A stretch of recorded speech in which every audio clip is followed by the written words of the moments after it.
Erick Mwesigwa eyali munnakibiina kya NUP ajjukirwa nnyo olw'okuvaayo n'alaga ebipaapi bya paasi wamu n'okutulugunyizibwa nga yasooka kulumiriza bitongole ebikuuma ddembe okumutuusaako obuvune wabula ate oluvannyuma yalabikira ku kitebe ky'amagye Embuya n'alaga nga bwe yatulugunyizibwa bannakibiina kye aba NUP nga bamuwambira mu mmotoka eya drone. Akola nga bodyguard wa Bobi Wine.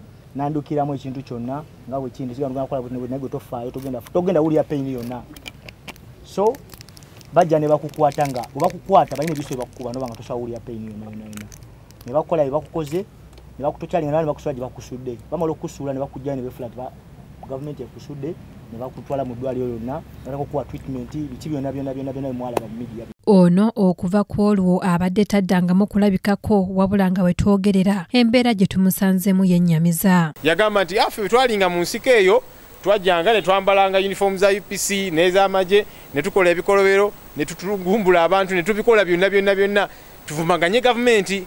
Ebintu bino tebitandise kaakano. Mwesigwa agamba nti waliwo abaagala okumumiza omusu nga mu kiseera kino talina buyambi bwonna era wasabidde omuntu yenna asobola okumudduukirira aveeyo amuyambe kubanga takyalina gwe yeesiga. Joel Ssennyonyi omwogezi w'ekibiina ekya NUP agambye nti ono baamulabula ye n'abalala okwewala okukozesebwa wabula ne bagaana.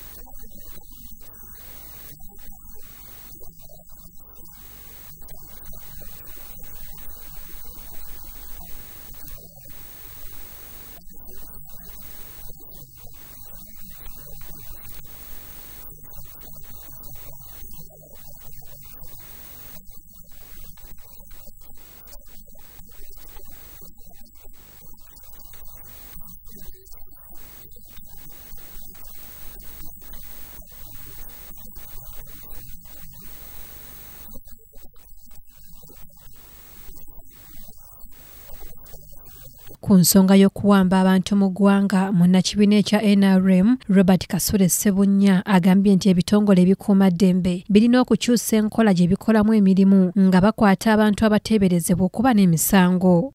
Ate n'abamubaddiza n'abantu bamanya gy'ali ndowooza yandibadde enkola tetugamba nti abantu tebakwatibwa bayinza n'okugamba wano Kasule wabbye ne bakutwala ku poliisi ne babuuliriza bagenda okukola nga tebakoze eki tewabbye. So nze ndowooza nti ye sisitimu mu nsi zonna bw'ebeera nti ebitongole byekwerinda wabeerawo buli kimu kye kiwuliriza ku ground.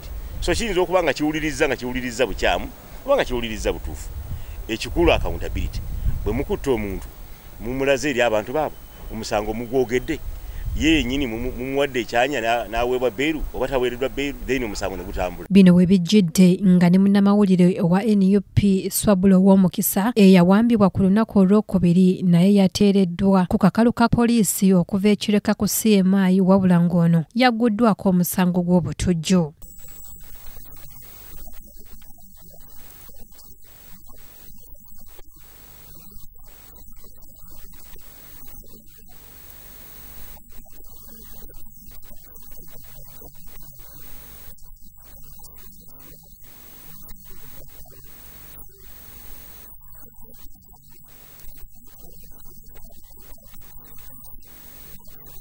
Bannakibiina ekya NUP abawerako okuviira ddala mu mwaka gwa 2019 baze babuzibwawo era ng'abamu tebalabikangako okuli Moses Kibalama ssaako n'abalala.